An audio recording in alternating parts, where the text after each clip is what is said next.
اور یہ ان کی جو آپ کی دماغ میں ایک چیز آ جائے، جو آپ نے چیز لرن کر لی ہے، اس میں آپ کچھ نہیں کر سکتے، کوئی ان لرن تو نہیں کریں گے کہ وہ بھول جائیں گے کہ ہم نے کس طرح کیا ہے، انڈر گراؤنڈ لے جائیں گے، کچھ تباہ ہو جائیں گی، تو امریکہ اس مقصد میں کامیاب نہیں ہوگا، بلکہ اس میں یہ خطرہ ہوگا کہ ایران سوچے مرتا کیا نہ کرتا، اب تو میں بم بناؤں گا۔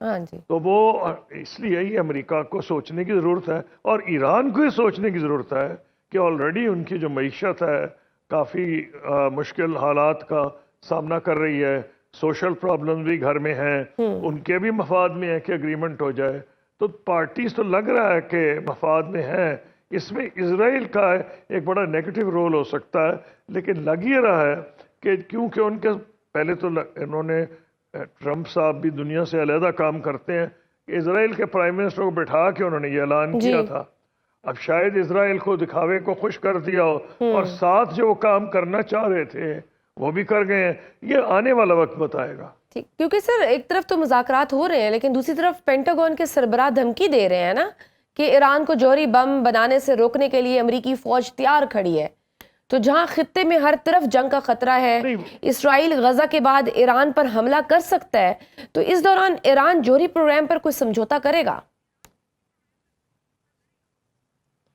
دیکھیے بات یہ ہے، وہ حملہ کر سکتا ہے تو امریکہ کو بھی قیمت ادا کرنی پڑے گی اور امریکہ کے اتحادیوں کو بھی۔ کیا امریکہ اس کی اسرائیل کو اجازت دے گا؟ اسرائیل کی جو ریاست ہے میرے حساب سے وہ لوگ تو پوچھتے ہیں یہ کچھ کر سکتی تھی یا نہیں، وہ قائم بھی نہ رہ سکتی اگر امریکہ کی پشت پناہی نہ ہوتی۔ 1973 میں ایک ایسا موقع آیا تھا کہ جب مصر اس پوزیشن میں ہو گیا تھا کہ اسرائیل کو ایک اچھی خاصی شکست دے، تو اس وقت امریکہ نے ان کی مدد کی۔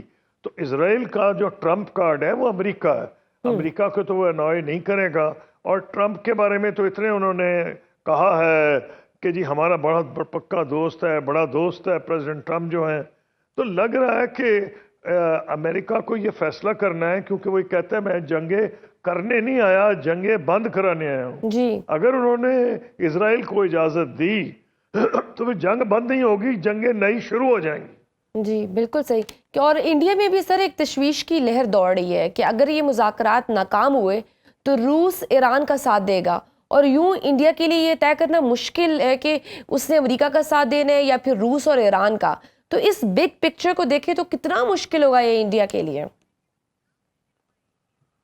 انڈیا کے لیے تو مشکلات نظر آ اس لیے رہی ہیں کہ اس نے جو سارا تکیہ کیا ہوا تھا پریزیڈنٹ ٹرمپ پہ، تو اس میں لگتا ہے پریزیڈنٹ ٹرمپ کچھ وجوہات سے ہندوستان سے خوش نہیں ہے، ہندوستان سے مودی صاحب سے خوش نہیں ہے، اچھا، کیونکہ مودی صاحب جو تھے ان کے بہت قریب تھے پہلی ٹرم میں، ہاؤڈی موڈی، اور پھر اب کی بار ٹرمپ سرکار ریلیز بھی کی گئی تھی، اس کے بعد جب پریزیڈنٹ بائیڈن جیت گئے تو لگتا ہے انہوں نے ان کو بھلا دیا، اور وہ بالکل پسند نہیں آئی بات پریزیڈنٹ ٹرمپ کو، تو ایسے اشارے مل رہے تھے کہ جو پچھلی وزٹ ہے اس میں جو پریزیڈنٹ ٹرمپ نے میڈیا کے سامنے جتنی سخت باتیں کی ٹیرف کے اوپر ان کو بٹھا کے، کہ پتہ نہیں کیا ٹرم تھی کہ انڈیا دنیا کا ٹیرف کنگ ہے، کوئی ایسے الفاظ تھے کہ بہت سخت ان کے ٹیرفز ہیں وغیرہ وغیرہ، تو وہ لحاظ زیادہ نہیں دکھایا گیا، اور پھر انڈینز کو جس طرح سے ہاتھ پیچھے باندھ کے اور پیر باندھ کے جو ڈپورٹ کیا گیا ہے، میرا نہیں خیال ہے کہ نارمل طریقہ ہوتا ہے ڈپورٹ کرنے کا، جو پہلے امرتسر میں جہاز لینڈ کیا ہے، لگ رہا ہے کہ پریزیڈنٹ ٹرمپ اپنا کچھ دکھا رہے تھے ناراضگی، لیکن انڈیا بہرحال ایک امپورٹنٹ ملک ہے، تو اس لیے یہ کہنا کہ اگر امریکہ انڈیا کو اگنور کرے گا ایسی بات تو نہیں ہے، لیکن جو خیال تھا پریزیڈنٹ ان کا پرائم منسٹر مودی کا کہ وہ بہت ان کا انفلوئنس ہے ان پہ، وہ تو واضح ہو گیا کہ ٹیرف کے اوپر نہ وہ انہوں ہندوستان کی بات بالکل نہیں مانے، اور انہوں نے دبا کر ٹیرف لگائے ہیں ایسے ہی جیسے باقی دنیا کے مالک پہ لگائے ہیں۔ تو سر یہ بنگلہ دیش اور چائنا کے جو ریلیشنز میں ایک پیشرفت ہوئی ہے، حال ہی میں بنگلہ دیش کی عبوری حکومت کے رہنما ڈاکٹر یونس نے چائنا کا دورہ کیا، چینی صدر سے ملاقات ہوئی اور میڈیا رپورٹس کے مطابق ڈاکٹر یونس نے چائنا کو بنگلہ دیش میں ایئر بیس بنانے کی بھی آفر کی ہے اور یہ چکن نیک ایریا کے بالکل قریب بنائی جائے گی. تو انڈیا کے لیے یہ کتنا کنسرننگ ہو سکتا ہے؟ دیکھیے پہلی بات تو یہ ہے کہ ان خبریں جو ہوتی ہیں کئی دفعہ پھیلائی جاتی ہیں، فیک نیوز بھی ہوتی ہیں، اس پہ میں کمنٹ نہیں کروں گا، لیکن جو حقائق ہیں میں اس پہ کمنٹ کروں گا. حقائق یہ ہیں کہ بنگلہ دیش قریب آ رہا ہے چین کے، یہ اس پہ کوئی دو رائے نہیں ہے. کہ آیا انہوں نے ایئر بیس آفر کیا ہے یا نہیں، میں اس پہ بالکل کمنٹ نہیں کروں گا، کیونکہ مجھے unless I get something more from a responsible source, not کہ کسی نے کائٹ فلائنگ کی ہے کہ انہوں نے بیس کر دیا. یہ اس کی وجہ ہے کہ بنگلہ دیش کو بھی یہ سوچنا پڑتا ہے کہ آل اراؤنڈ وہ سراؤنڈیڈ ہے بائی انڈیا. ان دونوں ملکوں کی ویکنس ہے. بنگلہ دیش کی یہ ویکنس ہے کہ ہر طرف وہ سراؤنڈ ہے انڈیا سے. انڈیا کی یہ ویکنس ہے کہ وہ جو چکن نیک ہے اگر وہ بنگلہ دیش کاٹ دے تو ایک تڑپتا ہوا پرندہ نظر آئے گا، کیونکہ پھر انڈیا ہی کٹ آف ہو جائے گا اپنے ان علاقوں سے جو چکن نیک کے دوسری طرف ہے. اس لیے میرا خیال ہے کہ دونوں کی ویکنسز ہیں، لیکن یہ بالکل پسند نہیں ان کو جو ہیں ہندوستانی بھارت کی لیڈرشپ کو بالکل پسند نہیں کہ جس طریقے سے بنگلہ دیش کے تعلقات بڑھ رہے ہیں چین سے. اس میں کسی مزید خبر کی ضرورت نہیں ہے، یہ ان کو پسند نہیں آئے گا، کیونکہ بالکل کلیئر ہو گیا کہ جہاں تک ایفرٹ تھی انڈیا کی کہ وہ پاکستان کو آئسولیٹ کرے، ساک سے علیحدہ ہو جائے، بمسٹیک پہ زور دے، ہوا یہ ہے کہ ساک کے جتنے ممالک ہیں بشمول بنگلہ دیش، پاکستان، نیپال، سری لنکا، سب ڈیمانڈ کر چکے ہیں کہ ساک کی میٹنگ بلائی جائے. تو اس لیے کو ہندوستان کو بات پسند نہیں آئے گی کہ انہی کو جن کو وہ سمجھتے تھے کہ ہماری بارڈر کی ریاستیں اور ہم سب سے بڑا ملک ہیں، جو کہ انڈیا بڑا ملک ہے، تو ہماری بات کو مانی جائے گی. وہ ماننا تو کجا، وہ تو لگ رہا ہے کہ اس ایریا میں آئسولیٹ ہو رہے ہیں. تو یہ انڈیا کو اب سوچنا پڑے گا کہ کیا اس کی ہٹ دھرمی کی جو پالیسی ہے وہ کوئی مناسب پالیسی ہے یا اس میں دوبارہ سوچو. بنگلہ دیش نے تو آج حسینہ واجد صاحبہ کی جو بھتیجی ہیں یا بھانجی ہیں ان کے خلاف انہوں نے برطانیہ کو کہا جی کہ ان کو ہینڈ اوور کیا جائے. جی ان کو بھی کہا ہے. تو یہ حالات ایسے نہیں کہ ہندوستان کوئی خوش ہو بنگلہ دیش سے، لیکن بنگلہ دیش نے اسرٹ کیا اپنی انڈیپینڈنس. بلکہ ایک جگہ پہ تو انہوں نے یہ کہا ہے کہ جو بے آف بنگال ہے ہم ہیں جو اس کو کچھ ایریاز کو کنٹرول کرتے ہیں. انڈیا کو یہ گمان تھا کہ یہ اس کے کنٹرول میں ہے. اس نے بتا دیا کہ جو ایریاز امپورٹنٹ ہیں بنگلہ دیش ہے اور ہندوستان وہاں نہیں ہے. اور چکن نیک کی جو ویکنس ہے اس کا ساری دنیا کو پتا ہے کہ وہ بنگلہ دیش کے کنٹرول میں ہے. جب چاہے وہ کمیونیکیشن روک سکتا ہے. میں نہیں کہہ رہا کہ وہ روکنے پہ تلے بیٹھے ہیں، اور وہ انڈیا کے لیے بہت بڑی ویکنس ہے. بالکل صحیح. ناظرین وقت چھوٹی سی بریک کا، دیکھتے رہیے snow round up. Welcome back to snow round up. چین اور امریکہ کی ٹیرف جنگ بھی مزید شدت اختیار کر گئی ہے. پہلے امریکہ نے 145% ٹیکس عائد کی ہے، پھر چائنا نے 125% جوابی ٹیکس عائد کر دی ہے. تو پروڈکٹس کی قیمت اتنی نہیں جتنا ٹیکس عائد کیا گیا ہے. اس جذباتی رویے اور انا کی کیا وجہ ہے اور یہ باقی دنیا کے لیے کتنا خطرناک ثابت ہو سکتا ہے؟ میں خیال ہے 125 نہیں، انہوں نے بھی 145 ہی کر دیا تھا. اس کی وجہ ایک ہے، اب نمبرز ڈونٹ میٹر.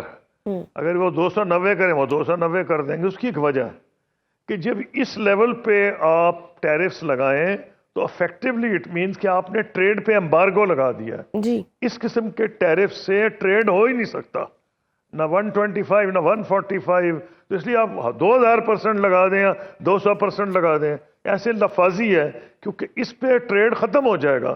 یہ کیا اب چین برداشت کر سکتا ہے؟ کیا امریکہ برداشت کریں؟ دونوں نہیں برداشت کر سکتے. لیکن سب سے پہلے امریکہ نے ونک کیا ہے. امریکہ نے پہلے تو جو لگائی تو 90 دن خود ہی پیچھے ہٹا. اس کا مطلب ہے کہ انہوں نے یہ فل پریپریشن نہیں کی تھی حکومت نے امریکہ کی کہ پہلے انہوں نے عائد کر دی پھر انہوں نے 90 ڈے کا پیچھے. تو 90 ڈیز کو امریکن دنیا کے اخباروں میں، صرف امریکن اخباروں میں نہیں، کہا گیا تھا کہ اٹس اباؤٹ ٹرن